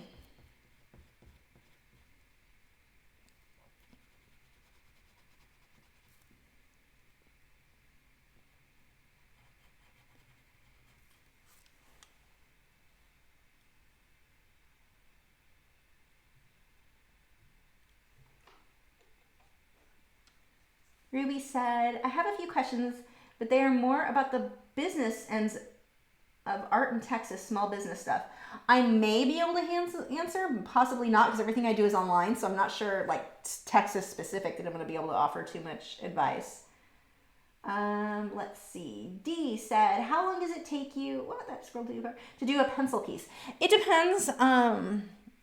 This one I'm putting 2 weeks into, and it's 2 weeks where it's like 4 nights a week. I didn't put a ton. The airbrushing saved a lot of time. I can usually get 1 a week done, but lately I've been wanting to do some larger pieces with more detail, so I've been breaking them up into 2 weeks. But it just depends on the size and the detail and all of that. What Karen said, can you help find it at any Hispanic store? It's amazing. Help with several. Oh, the tea helps with several different illnesses. Using it to fight famine in India. Really? Huh. That is really interesting. Hold on 1 second. Let's scroll too far. Here we go. PZ Cherokee said, I would say you could just eat your In-N-Out during the live stream, but Gibson's gas might cause a reaction we don't want to see. That, and I think watching people eat, like videos where people are like, I'm going to inhale my food while trying. It's not attractive. It's not, nope. The most I think I'd be comfortable is like eating grapes or something that's like not messy and like, nope. That and Gibson would be trying to steal it. He has a bed that when I eat in the kitchen dining area, he has to go lay down on, and he does not have that in here, so I'm pretty sure he would just be trying to stick his snoot in my food. Let's see. Richard said, thanks for the advice. Sorry about the confusing wording. 3 a.m. remember? Well, that, and I misread everything. The writing is super tiny. No, I can't see it all that way. It's super tiny, and over here, and I haven't figured out how to enlarge it on this, the way I can't see anything. So, I misread it all the time. Carla said, hi Lisa, I just joined you guys, so I didn't see if you were using OMS or Powder Blender. This is OMS. There we go. Laura said, in Hawaii, no one has AC because it's too expensive. What do you think of that? And you guys have the high humidity, huh? But you also, if it's like California, you could get away with it more than here anyway, I think. Like we would open our windows at night. So one of the big differences with California versus Texas, it gets as hot in Texas as it does, or in California as it does in Texas. But in California, it cools down at night.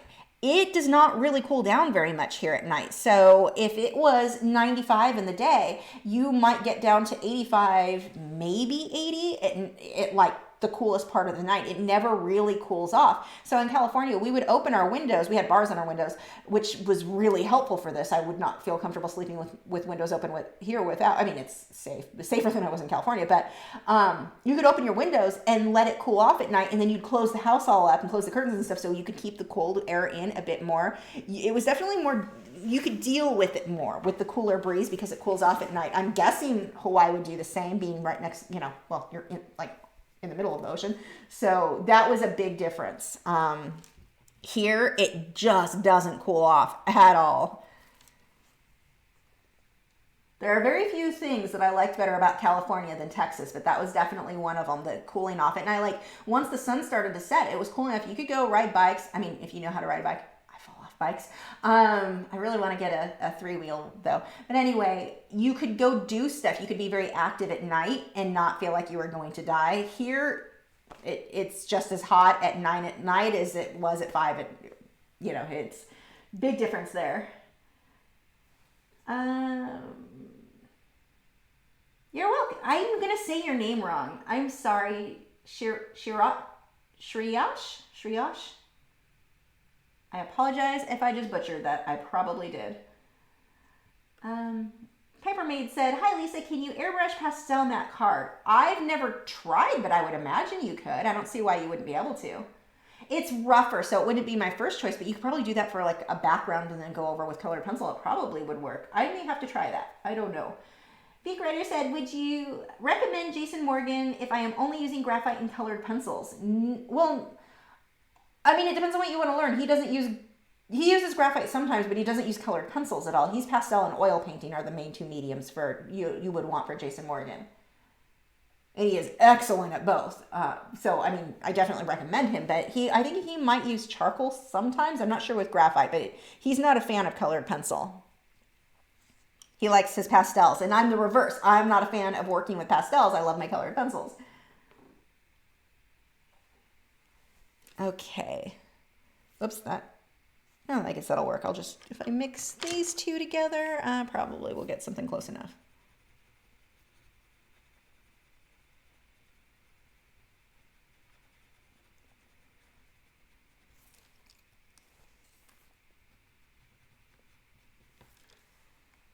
Thanks, Corey. Corey said, my baby Nikki is such a hottie and she loves your artistry. Thanks. I'm guessing that your baby Nikki is a girlfriend and not an actual infant.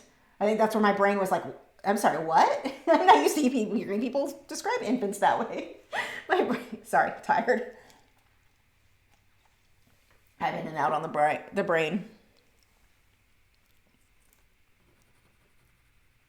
So I'm just overlapping these colors. So when you have a color, and you can do this with just a limited color palette. If you ever find yourself where you're just like, I don't know what color to choose. I don't know how to get that color. Use less colors. You saw the video, hopefully you've seen it, the video that I've done where I used only 3, or the set of 12 polychromos. That one, I mixed all of the colors that I needed, and that's what I'm doing here. I might have the color that I need, but I can take this dark yellow, put a magenta on top, and I get this nice tan neutral color that I'm looking for. Jason says, do you have basements? I'm not reading that right. Do you have basements? I have lived in Midwest and along the West Coast, relatives in Dallas, and it was warm in December. Do I have basements? I think punctuation, it's your friend. I would understand it better. I think you're asking if I have basements. No, we don't. You've lived in the Midwest and relatives in Dallas, and it was warm in December. Yeah, it's been fairly warm. This has been a really mild winter. We've had some here where it's like freezing all winter long. The last few winters have been really, really, really mild, which my dogs are pretty happy about. We actually have a day coming up here. I think Sunday is supposed to be 71 is the high, and Monday is 70. So those will be nice days. Like the dogs can actually go lay out in the sun. So they'll enjoy that.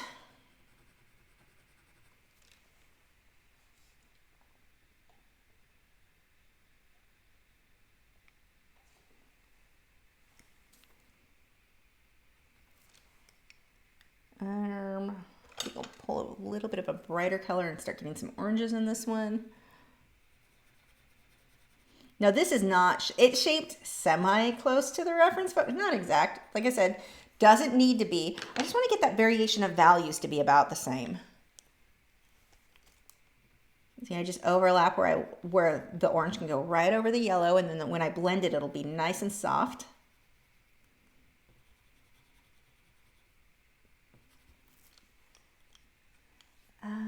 Danae said, Wyoming has opposite heating needs. Sometimes it gets as cold as Alaska. Very Skyrim-like. Oh, wow. I don't think I would do good. Wyoming, at least photos I've seen. I've never been there. Gosh, those photos are stunning where I'm like, I want to live there, but I don't think I could do the cold. I think I'm too much of a big baby.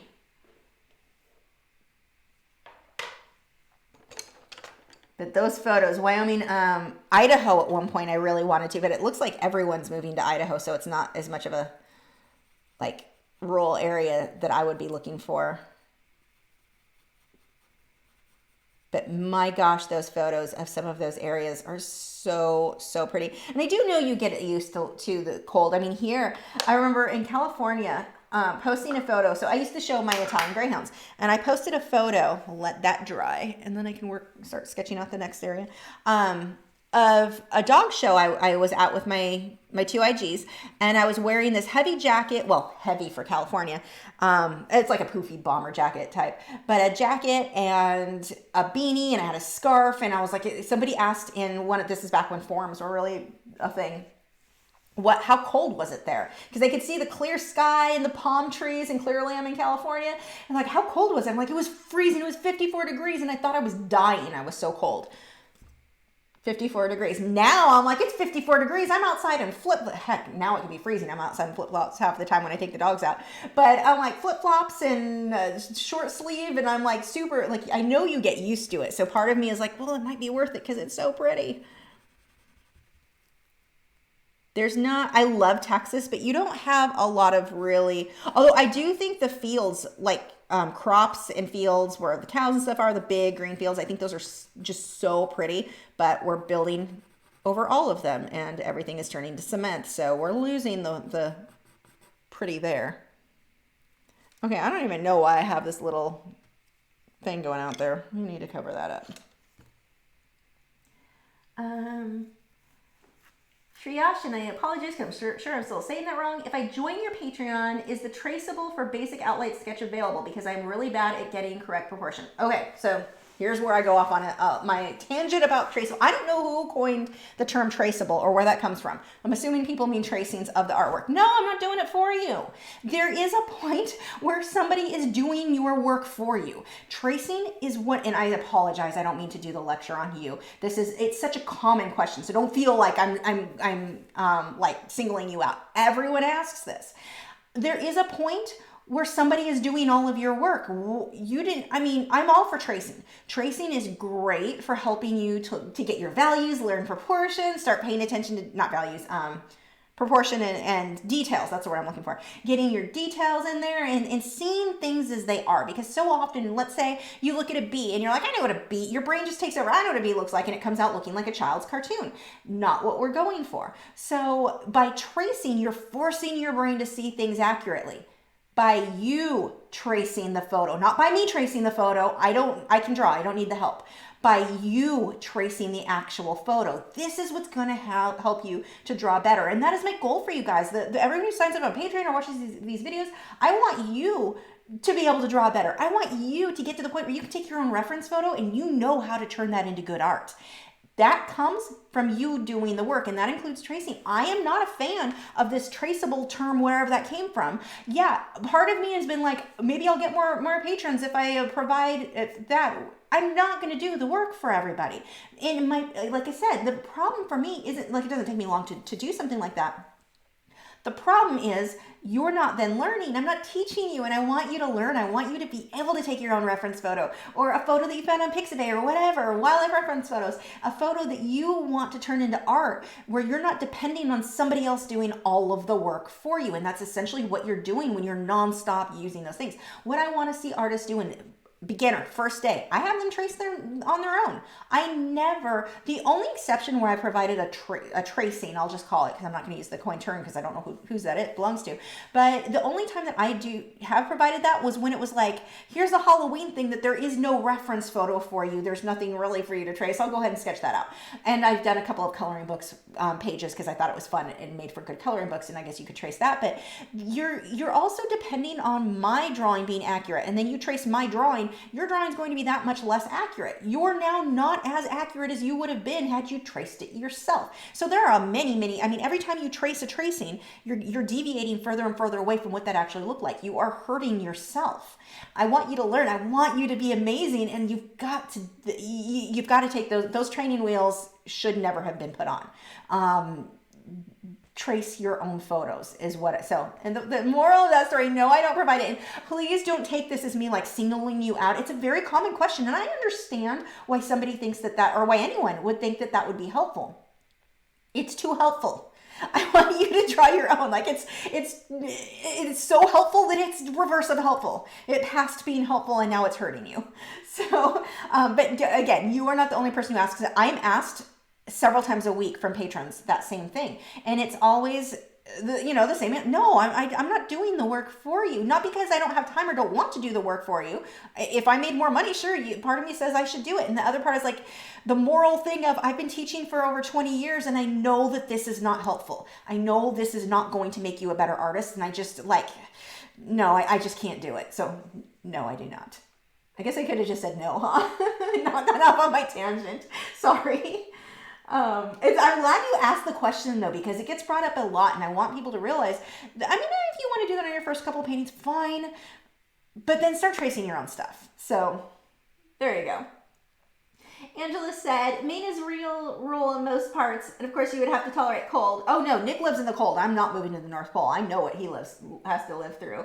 A lot of, so I guess you won't see you moving here. No, and it's beautiful though. I've seen so many, I have a friend or had a friend, he actually ended up being kind of insane, but a guy I knew lived up there. Oh, beautiful photos. I never went myself, but beautiful photos.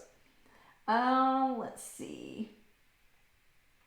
Jason said 32 degrees, shorts and a t-shirt. Yeah, you do get, you're right. And I found myself, like, when I first moved here, the first couple of winters were really, really hard. Like, I really had a hard time with how cold it was, because I didn't have proper clothing and I couldn't afford proper clothing. So I'm wearing like my sweatshirt and a long sleeve shirt underneath, and that's what you wore in California at the coldest of days.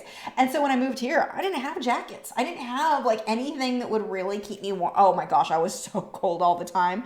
Those first couple of winters were absolutely miserable for me. But you know, besides getting proper clothing eventually, you do get used to it. That's for sure. Danae said, it's hard to deal with the cold because it's also very windy, but Yellowstone is pure magic and worth a visit. I was in 6th grade, I was a kid, but I had been to Yellowstone and it was amazing. And that was, we were driving up to Colorado. I had family up there. And we drove up to stay and drove through Yellowstone, and you're right, pure freaking magic. It's amazing. That would be worth it, I think, dealing with the cold. Let's see. Carla said, I live in Oregon, but last year I was in, I don't know how to say that, Coeur d'Alene, Idaho. It was 4 months of 4-foot snow and -8 degrees. Too cold, but gorgeous. Oh, I don't think I could do it. But snow is so pretty, but no. Like here, one of the things I really don't like about the winters here too, as mild as they are, our grass all still goes dormant. And so everything, all the trees, everything is just brown. So it's only a couple of months, 2-3 months that everything's brown, 3 months. But it is an ugly 3 months. Like, it is not pretty in Texas during the winter. I always tell people, like my family, that I want to move here. I'm like, but don't come in the winter because you'll never want to, like, it is ugly in the winter here where you've got snow. At least it's pretty.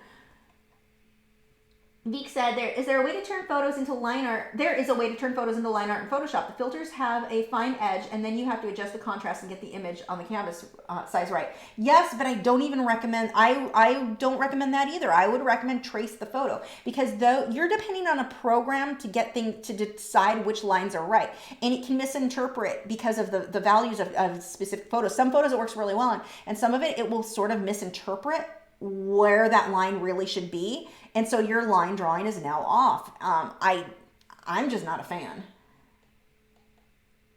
I mean, if you're making coloring book pages, absolutely it's fine. But when I want my work to be photorealistic, no, not for me. Shriyash, I have to apologize every time I say your name. If I'm saying it right, your name is gorgeous, but I'm probably saying it wrong, so I'm sorry. Thanks for your valued advice, and I will follow through. I really appreciate your honesty. Oh, I'm glad I didn't scare you away. I go off on my tangents sometimes, and I'm afraid that I'm gonna like upset. Like, I don't mean you specifically. It's just that I have it happen. So many people ask the same questions. So I'm glad that you're okay with that. Johanna said, my paper is tearing when drawing with colored pencils. I use watercolor paper and light pressure, blending with Gamsol. What am I doing wrong, or is it the paper? I'm guessing it's the paper.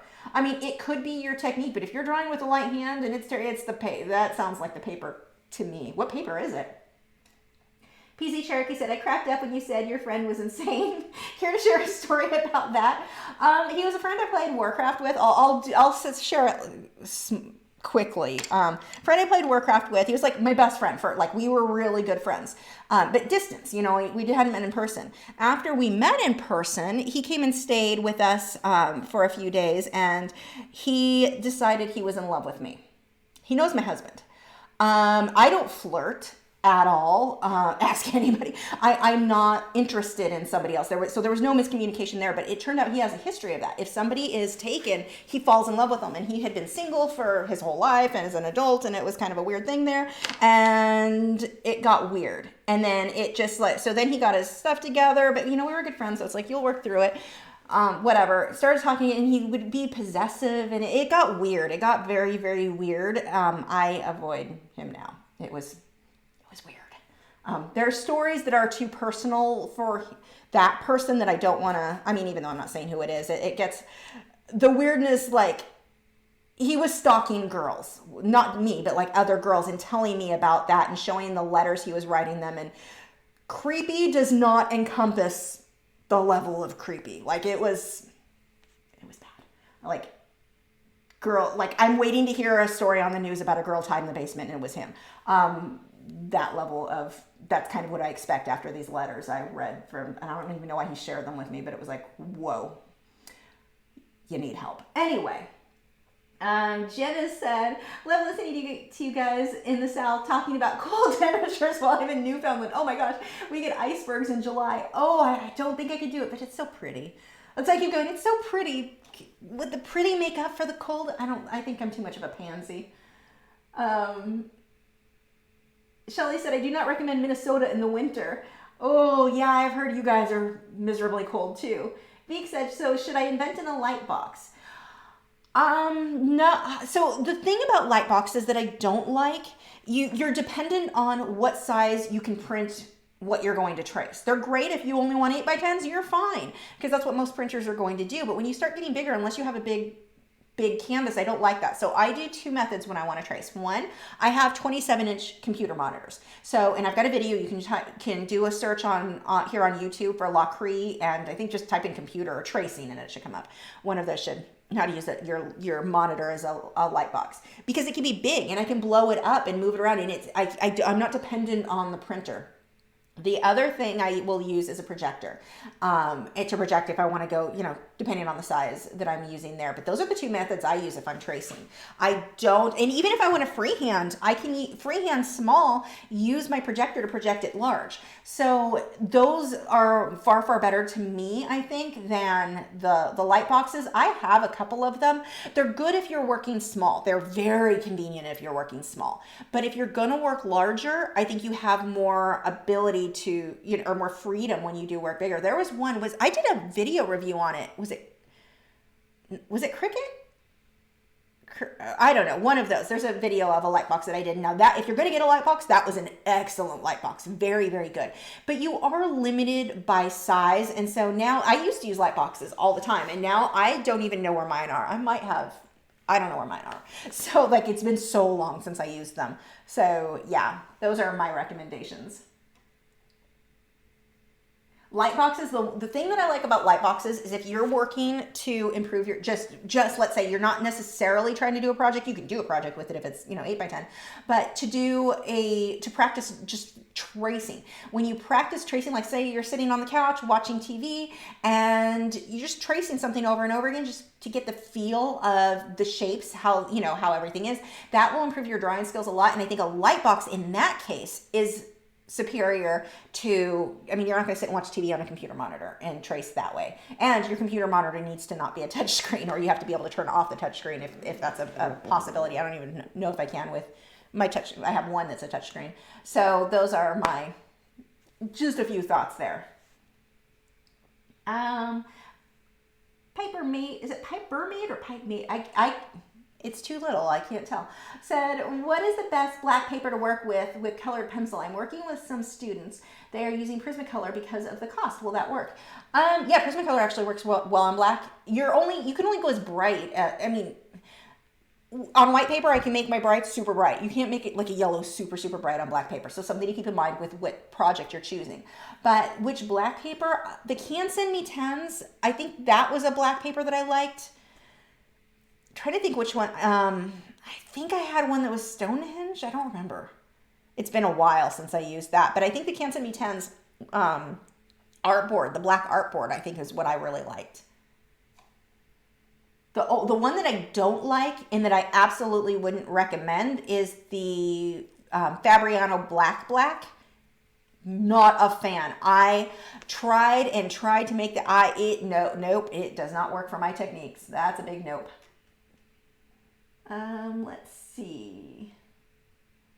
Jason said, the art classes that I've taken, I only trace to transfer to thicker paper, not for developing shapes into forms and then something that you make, like for example, the bee in the art. Yeah, and that's a way you can do too, just for transferring the general outline, not the detail. You know, there's so many different ways that tracing can be beneficial and different ways to use tracing, whether it be something more detailed, less, just for initially outlining it. You can do it for keeping your, like you're saying there, you're keeping your work clean when you transfer it onto another piece of paper like that. So you draw on one and then use the transfer paper to draw that image onto the other, keeps the paper clean. So you don't have eraser marks all over. You didn't damage the paper from over erasing. I erase a lot, so I don't ever freehand. Well, here with the colored pencil, this doesn't really matter. But like if I'm going to be erasing, I don't ever do that on the paper I'm going to work on. I mess up my paper. I have to freehand that somewhere else and then transfer it over.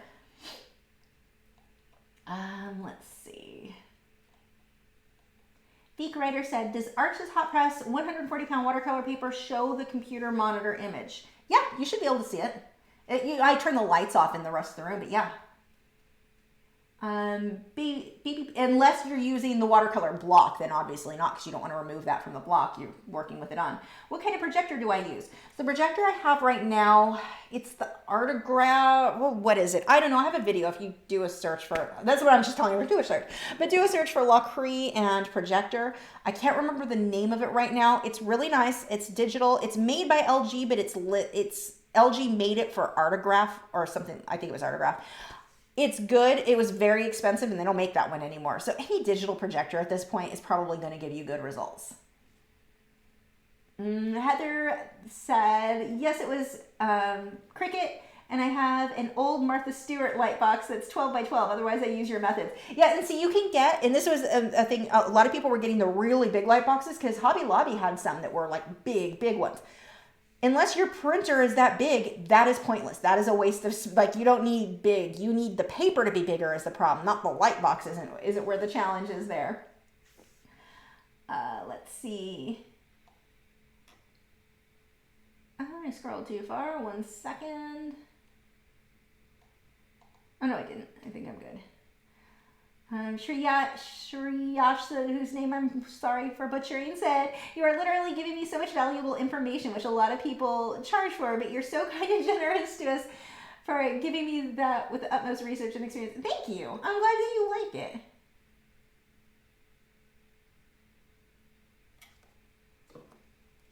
That's really cool to hear.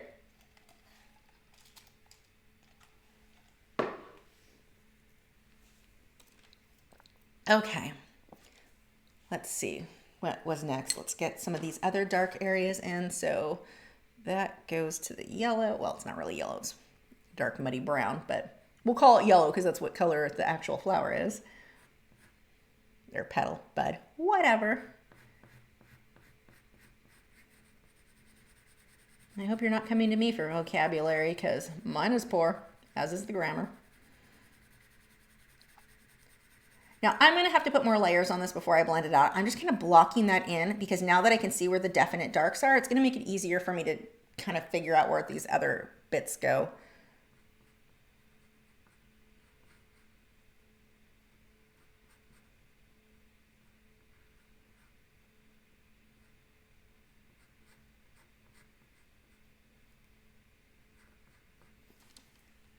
Carla said, I love tracing to get the perspective right and then finish on my own. I use taping the paper on a window in the daytime when it's dry. Yeah, that works too. I used to have students do that when I worked at Michael's. We had this big like picture window type thing that aimed out and we could turn the lights off in the classroom and then they could draw, trace that way. Sarah said, I'm working on the last of my dog eye paintings and I was just working on painting fur lines with a liner brush. Cool. I bet that came out nice. Lobo said, for a very large piece, I used my 36-inch TV to trace. Put my pictures on a USB stick and plugged it into the TV. Have yet to actually paint the sketch, though. Go paint. That totally works, but go paint. It's funny. I remember when I first did the video showing people that you could use your monitor to trace over, getting comments from people freaking out, oh my gosh, you're going to ruin your monitor. I've been doing this for like, gosh, 15 years using my monitor. I've never once ruined one. I mean, you would have to really push hard to cause any actual damage. Never once had a problem. I say that now because somebody I'm sure is going to watch this later on and leave me nasty comments about ruining monitors. I'm pretty big on taking care of my stuff. Never ruined one yet.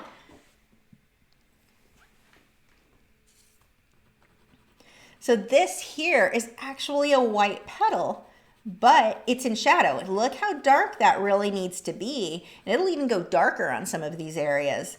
You have to kind of get out of your head when you look at something. It's easy to look at something and say, okay, it's a white flower, use white. Oh, it's not white at all. Like I was saying earlier with the teeth.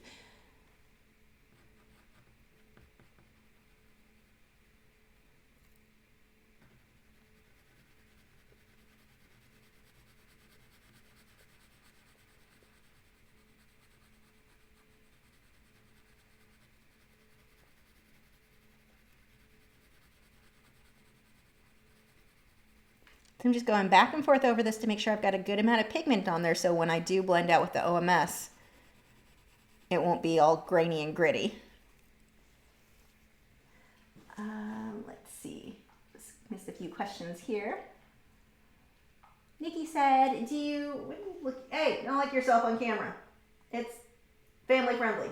Stop it. Nikki said, do you think a cheaper digital movie projector would work if it will display a single image? It should, and I think the problem, one of my friends was telling me she got a different LG. It was basically the same projector as mine, but it was LG listed for, she saved like $100 getting that one. The difference between hers and mine had the software to really hold that one image. So check with that when you're shopping for them, that you can hold a static image if you can. She had to do some weird program. I mean, she looked up some tutorial that how to get it to work because it wasn't supposed to, but she was able to make it work.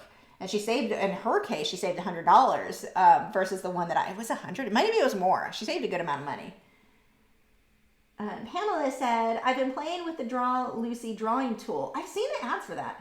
It works pretty well for drawing accurately. It can be somewhat fussy setting up, but it does work. That's cool to hear. I've seen the ads.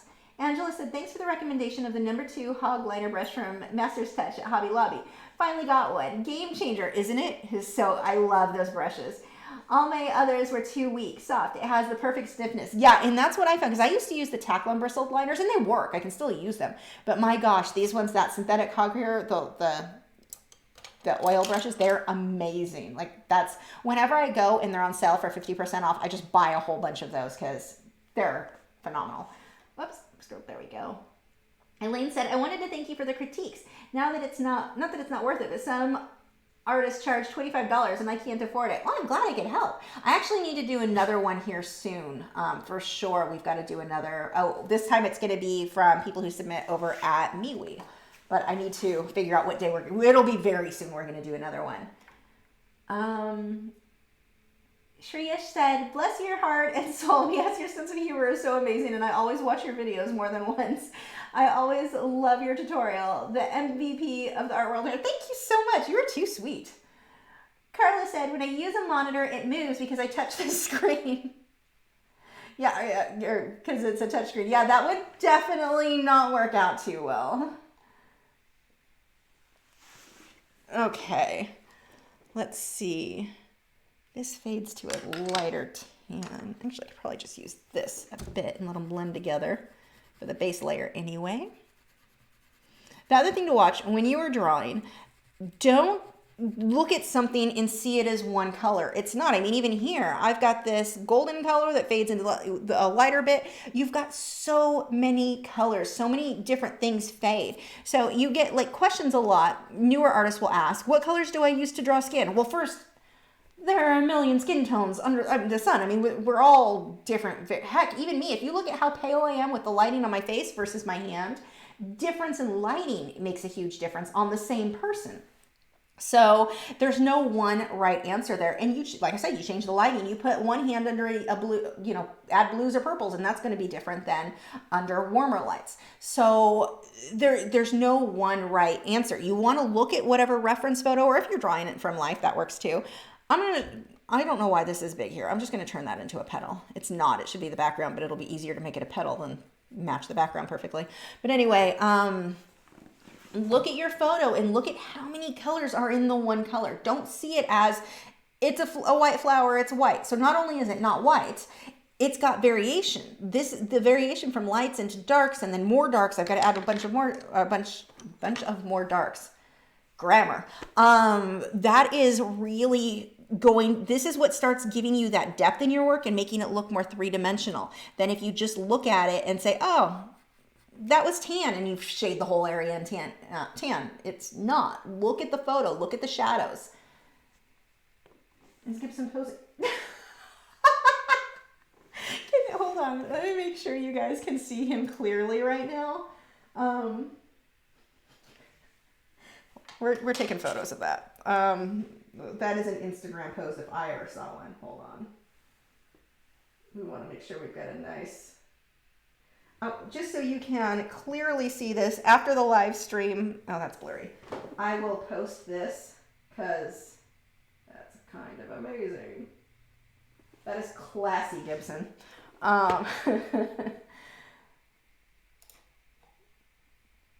So he's my first greyhound. I regret nothing about getting him. Like, he's the coolest dog. So much personality. He's hilarious. Tallulah said, I tried your tip of tracing off my laptop screen, but mixed up my tracing paper with my white transfer paper and ended up tracing a bird onto the screen. Oh no, I came up with a wet wipe. Oh my gosh. No. I'm glad it came off. Oh, look. Are you being a bit more modest now? Well, that other photo is going on Instagram when we're done. That was a good pose. Angela said, I saw a post somewhere where an artist used an old window. It was a wood frame and put a light below it for a large light table. Absolutely, that would work. That would absolutely work. But the same thing, you're limited to how big you can print that reference photo. If you've got a big printer, great. But if not, Art by Sam said, so glad I was able to catch the end of this. Yeah, my classy dog. You missed earlier where he was trying to murder me with... Why is there motion? Oh, motion in my front door. My husband must be bringing in the trash can. But yeah, he's been a fun one to work with tonight. That's for sure. So fun. He's been a smelly one to work with. That's okay. We'll get you better food tomorrow. Although the transition into foods might be stinky all on its own. You know, I've read where people talked about Greyhound gas. I couldn't imagine, I never would have imagined anything being so horrible. Like, it's a sewer. It smells like sewer suddenly broke in my house. Like, it's, oh, yeah, that's not good. Shreyash said, have you tried Faber-Castell pastel pencil? Your opinion on them. So I don't like pastels. I love how they look. Love how they look. I used to love working with them when I was younger, but I have this weird, like, I can't stand dry skin. Like, it really freaks me out. People, when they're like, oh, I didn't like that hand lotion because it was too greasy. I'm like, that's the one I want. Give me the greasy one. I can't handle dry skin it's definitely an OCD type thing where my skin starts to crawl and I'm cringing and I'm like, oh my gosh, I'm going to snap. Like, it is a serious, serious issue for me. It's gotten really bad as I've gotten older. And my hands and my feet are what I'm really bad about. So pastels, that dry feeling, I had a smart art box I did sometime last year. I'm trying to get through it with these pastels. And I had to keep stopping and washing my hands and reapplying lotion and then going back to it. Like, no matter what, oh God, I can't do it. I just can't do the feel of them. And I think they're beautiful. It sucks because they're an awesome medium. I'm too neurotic for them though. So they're not a fit for me. And weirdly enough, I can use pan pastels. And, like, they don't have that dry, chalky feel to them. So I really like pan pastels mixed with colored pencil. Let's see. Jason said, how do you work with colors and layers? Because I'm colorblind. to green, brown, and red. Honestly, and I can only speak if I were in your situation. I can't tell you what the right answer for you is. If it were me, I would not super worry about that. I would get my values right. The fact that maybe your green or your brown tree trunk ended up being red, that could be something super unique to you that sets you apart as an artist. But if your values are correct, it still looks realistic. You just have this unique flair about yours that's different than everybody else's. I wouldn't try to hide that. I would play it up. That's if it were me, because it is a big deal as an artist to try to separate yourself from other artists, and especially I'm guessing if you're watching me, you like realism. But how can you make yours different? That may work for you. I wouldn't even worry about it. Get your values right. Don't worry about the colors. You can paint a red tree trunk instead of a brown one. You can paint, I'm trying to think of other examples and my brain shut off, so I'm not going to finish that. But I mean, whatever it is that you're wanting to do, get your values right. Are your darks dark enough, lights light enough? Being colorblind shouldn't affect that. That, I think, is what's going to make your work really unique. And if you're painting your trees with red leaves when they should have green, well, they'll look like fall, but that can be your thing. That would kind of be cool. So many times I think we try to hide different things that make, or stuff that makes us a bit different than somebody else. Play that up. Use that. Let that make yours unique to you, would be my advice. It may not be what you're looking for, but that's what I would do if I were in your situation. As far as like how to get them correct, I genuinely don't know. You would probably want to talk to another artist who was colorblind and was finding a way to work through keeping them, if you wanted them to be correct. But I wouldn't worry about it if it were me. I would play to that. Let's see.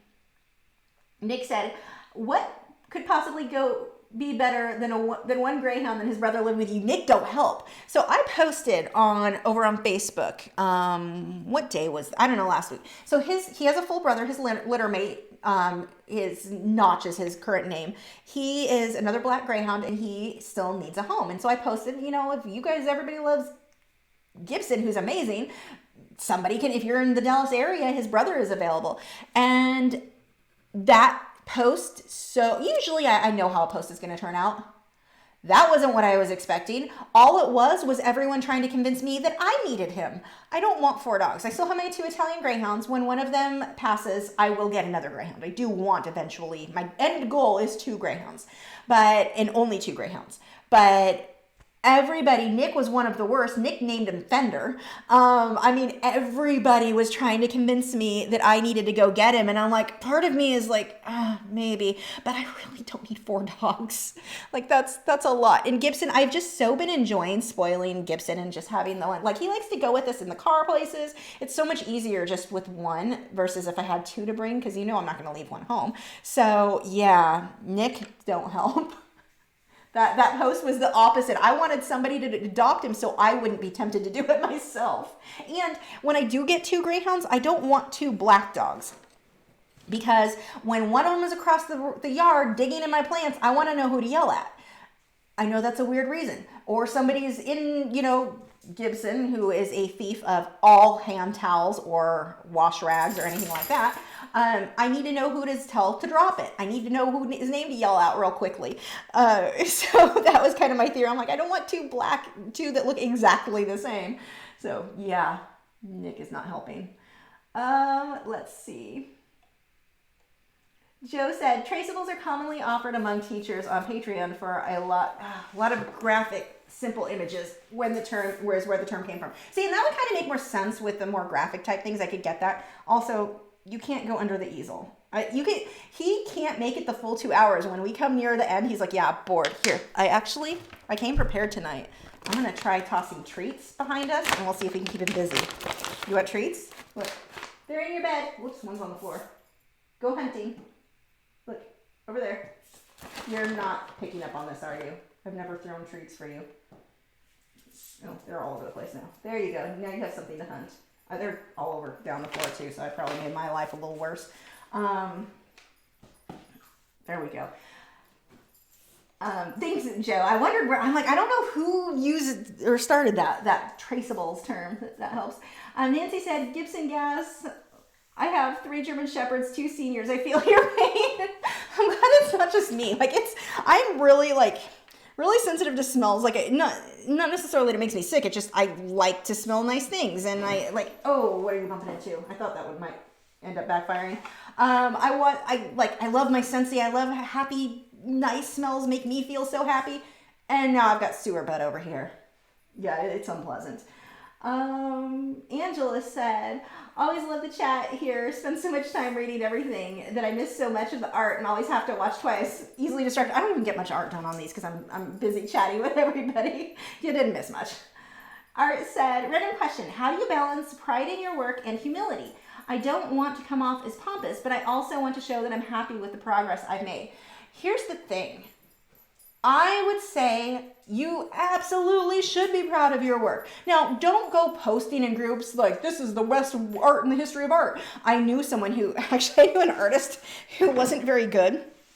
She was mediocre, I would say. Not very good. She was better than average, like better than somebody who couldn't paint or draw at all, but not that great. And she would comment, should I toss more treats back there? Gee, I don't know why I asked gas. I should keep giving the dog treats. Look, back there. Back there. Whoops. Yeah. Go hunting. And in the carpet. If that's not sanitary, I don't know what is. But she commented on her own website where she described herself as like her style was that of the old masters. Old masters of what? Not art, clearly. I mean, it's one of those things where that describing yourself in that way is what invites criticism. It invites people to look at your work and go, oh, no. Whereas before, when I saw her work, I was like, oh, she could be good eventually, maybe. She never was, but it could happen. I wouldn't have jumped to the assumption of, seriously? But because she described herself as being so amazing, I mean, the terminology, and it wasn't just that. I mean, the terminology she used to describe her work, you're just going, have you seen your work? Because you're not describing what anyone else has seen. And that sounds mean. You should be proud of what you do. But don't describe yourself in a way that invites excess criticism, I guess. Because I wouldn't have criticized her work the way I did had she not described it the way she did. That it's very, I know it sounds like mean girl thing of me or whatever, but the way that she described it, because she was so full of herself. And I think that because she was so full of herself is part of why she never got better. I don't even think she paints or draws anymore, but she never progressed. She never improved. Whereas if you look at my work back 15 years ago versus doing the same type of portraits now, night and day difference. But I was proud of myself back then too. So it's okay to be proud of yourself, but also know that you can improve. Also know that there is always room for improvement. Always have the desire to improve. Don't jump into what this girl did. I'm the best of the best. Well, you're not, and you're also not getting better. I mean, 10 years, 15 years later, gosh, it's been like 15 years now. I can tell you, she never improved at all. I never saw any improvement because she thought she was as good as it could be. So I think that is important to know. We can always improve. I can improve. I wouldn't want to stay where I'm at now. I mean, I'm very proud of what I create. I love what I create. I want to get better. And that, I think, is kind of what you always want to be at. Be happy. Don't beat yourself up constantly. And that's a mistake that a lot of people make, where they're just so down on everything they do. I actually talked about this a bit in the email newsletter that went out this morning. Don't beat yourself up. Don't be upset. The fact that you created something is amazing. That is amazing. And you should always be proud of that. But you should also always know we can always improve. And I think that is where you find that balance, the knowledge of, this is awesome. I'm proud of myself and I'm going to get better still. Like, it's even going to get better than this. So I think for me, that's how I kind of balance the thought process. But I've seen that a lot. When you have an artist who thinks they're the best, they stop improving. When you hit that mind, and it's a mindset thing. It's not a skill. She could have been good. Oh, you want more? I'm going to regret giving you this many. I've never given you this many of this treat. I should have brought your other cookies in that last longer. We'll do that next week. But they're behind you. I'm just tossing him into his bed to get him out from under the easel. So yeah, that should hopefully help. Let's see. It's a good question though. And I think it's something that we all kind of have to find that balance in. Jason said, thanks, that helps my confidence about creating my own approach. Angela said, love the names we have. We have a friend with 2 labs named Ginson and Fender. He came with the name Ginson and we just liked it. I had Severn, a character from one of my favorite book series. I had all these names planned out that I wanted. And then when his name's Gibson, I'm like, but he looks like a Gibson to me. I don't know. And Matt liked it because there's a hockey player, I believe, on the Anaheim Ducks that Matt likes. So Matt, for that reason, wanted to keep it as Gibson. So yeah. And I think, I told Matt, I'm like, yeah, if we Matt started it. He said if we ended up with his brother Notch, because he's missing a section of his ear, that he'd have to name him Vincent. I'd probably just call him Van Gogh and then just Van. I think would be cuter. But no, I'm not getting another dog right now. That is not happening. And the thing is, I have to remember, he's perfectly happy where he is. Although I did hear he cried a lot when they took Gibson away because they were kept in the same run. But he's fine now. But he's with a bunch of other dogs. He's perfectly happy. It's not like they're in a shelter and they're not being treated well, or that they're in danger of anything bad happening to them. He's perfectly happy with his life where he is right now. So it's not like I need to get him out of that situation to save him. He's fine. No. Oh, good. I taught him if he gets under the easel, he gets treats. I didn't think that through very well. Back up. You don't fit here. Hold on. Let's see. I don't know why you want to be under the easel. There. Haha, can't get over. Okay. Let's see. Shelly said, I've noticed over the past few weeks, Gibson lasts for 1.5 to 1.4 1.25 hours of the live, 3/4 of the hour of the live stream. Yeah, that's about what he makes it to, and then he gets bored. I also wonder if he hears, because that's about the time my husband got home the last 2 times, and I'm wondering, I guess last week would have been the first. I'm wondering if he hears it, but he's not going to the door, so I don't know. I'm not sure. I think he's just bored. Clarence said, I used a mini projector about the size of a smartphone for general and tracing. I like its portability and ease of setup. That's cool. Maggie said, the Sighthound is doing a wonderful job. Eduardo said, is blending pencil with baby oil bad in any way to the artwork? Absolutely. Do not recommend one bit. It's fine if you're a crafter. If you're trying to create archival artwork, use archival supplies, not baby oil. Don't use household supplies. Use art supplies. So, another one that you often hear people say is that they will use, sorry, my brain shut off again. They'll use hairspray to seal down graphite. No. Well, my teacher used it 50 years ago. Yeah, and hairspray was made different 50 years ago. It is not the same. The ingredients changed. It will yellow over time. It is not archival. Do not use that. And the same baby oil, the thing with that is it never really dries all the way. So your work, the oil can spread out into, depending on the paper you're using and how much you use, it can spread out, and it doesn't really dry, so you can't get onto your next layer. If you need to blend out, use OMS. Don't use baby oil. And I think people like baby oil because it seems like less toxic. OMS is not that toxic. Don't drink it. Put a lid on it when you're not using it. Done. I mean, I don't keep chicken in the room when I'm using it just in case because I'm super paranoid. I'm sure he'd be fine, but I'm not risking it. I like chicken too much. So, I don't bring the birds in here, but as soon as the lid's on, it's fine. I give it 20 minutes to air out or whatever, but it's absolutely fine. So it's not as toxic as people want to think. Now, on the flip side, use common sense. I had a student, so I loved this lady, but she would keep her OMS in a water bottle. Guarantee you someone's accidentally going to pick that up and drink it. And I got on her about that. No, it's so convenient. It's like, it's so not safe. So, it's in something that clearly is not going to accidentally be drank out of. And when I'm not using it, like as soon as I'm done blending what I'm blending right now, I will put the lid back on. It's not like this horrible, harsh, toxic, worst thing in the world type thing. But baby oil, yes, you are not creating archival work. That is not intended for artwork. Do not recommend at all. And yes, there are people who will use it, but that's generally crafters. It's okay if it's not archival when you're making a greeting card.